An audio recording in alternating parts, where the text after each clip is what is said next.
मैं कंचन कुमारी, मैं बिहार जिला से हूँ। आज कुछ भी कहने से पहले मैं परमेश्वर को सशत नमन करती हूँ।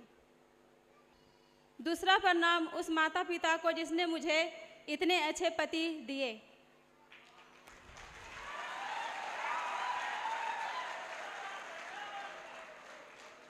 और तीसरा धन्यवाद मैं उस प्यारी सी टीम को देना चाहती हूँ जिसने आज अथक मेहनत करके मुझे इस मंजिल तक पहुँचाए।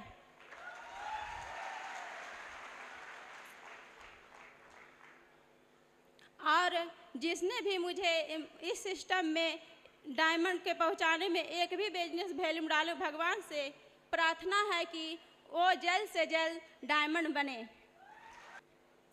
और मैं अगर उन गुरुओं को प्रणाम नहीं करूंगी तो शायद मुझसे बहुत बड़ी भूल हो जाएगी, जिसने मुझे बहुत सी सहायता करके इस मंजिल तक पहुंचाएं। मैं उन्हें गुरुओं को मैं प्रणाम छू के प्रणाम करती हूँ। मैं इस सिस्टम को 2016 में ही ज्वाइन की थी, लेकिन मेरे पति 2 साल तक काम नहीं किए। लेकिन एक बार रविशेखर सर की डायमंडशिप हो रही थी तो मैं दोनों पति पत्नी आई थी यहाँ पे। उस डायमंडशिप को देख कर गई तो मैं यहाँ से गई तो पति मेरे बहुत यहाँ से फिर देखे और उसने 2018 से काम करना स्टार्ट कर दिए। जितना खुशी मुझे शादी के समय नहीं हुई थी उतना खुशी मुझे इस पल मिल रही है। मैं कुछ 2-3 घटना अपने जीवन के बारे में बताना चाहती हूँ। मैं सूरत यहाँ से चले गए थे। मेरे पति को वहाँ जाते 2-3 महीना रहते हुए उसके बाद कोविड हो गया।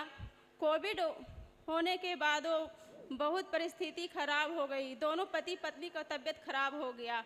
मैं संजीवनी हॉस्पिटल में इलाज कराती रही, लेकिन मैं तो ठीक हो गए, लेकिन मेरे हस्बैंड नहीं ठीक हो पाए। उसी तरह कोविड हो जाने के बाद वो बहुत परेशान हो गए, बहुत तबीयत खराब हो गया, वो उठ भी नहीं पाते थे।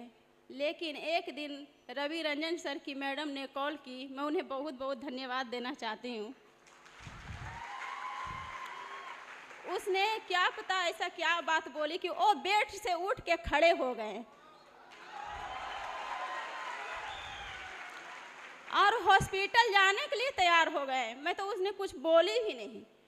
हम बोले क्या बोल दिए रवि रंजन सर की मैडम कि आप उठ के एकदम तैयार हो गए। बोले चलो हॉस्पिटल चलना है। मैं गाड़ी बुक किए और उसके बाद वो गाड़ी बुक किए और वापी हरिया हॉस्पिटल के लिए निकल गए। वहाँ तो कोविड में वो गए तो बोले कि 90% डैमेज है, बहुत कम आशा है। मैं बहुत दुखी हुई।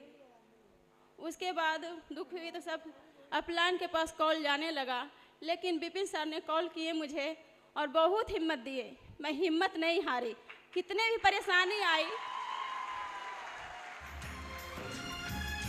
जीत लेंगे हम। मैंने इतनी मुसीबत को कभी पीछे मुड़ के पलट के नहीं देखी। मैं आगे बढ़ने की हिम्मत करते गई हमेशा के, और अपलाइन ने मुझे हिम्मत देते गए। मिस्टर रवि रंजन सर और विपिन सर को दिल से धन्यवाद करती हूँ।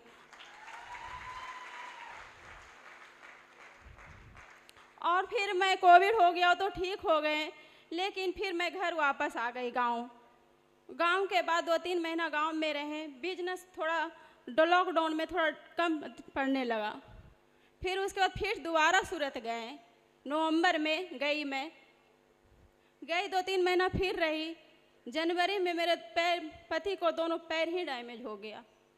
उसके बाद पैर डैमेज हो गया तो परिस्थिति बहुत ख़राब हो गई और पूरा परिवार को लेकर रहना सूरत में बहुत बड़ी मुसीबत पड़ गई।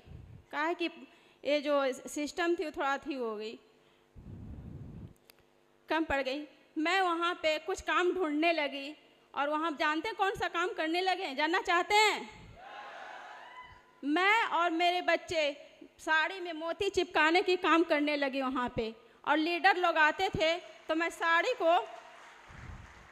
को रूम में छुपा देती थी ताकि वो लोग देख ना ले। और मैं साड़ी चिपकाते गई, बच्चे लोग भी उसमें काम करने लगे साथ में मेरे।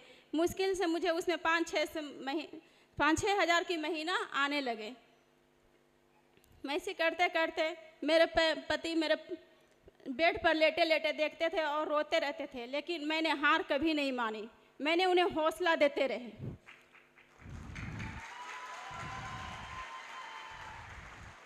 कि नहीं, हार कभी नहीं मानना है, आगे बढ़ते रहना है। उसके बाद फिर दोनों पैर तो हो ही गए। उसके बाद फिर से मैं गांव चली आई। गांव आई तो फिर मैं अभी यहीं शिफ्ट हूँ नवादा में, मैं ही काम करती हूँ। अब तो बहुत अच्छा है।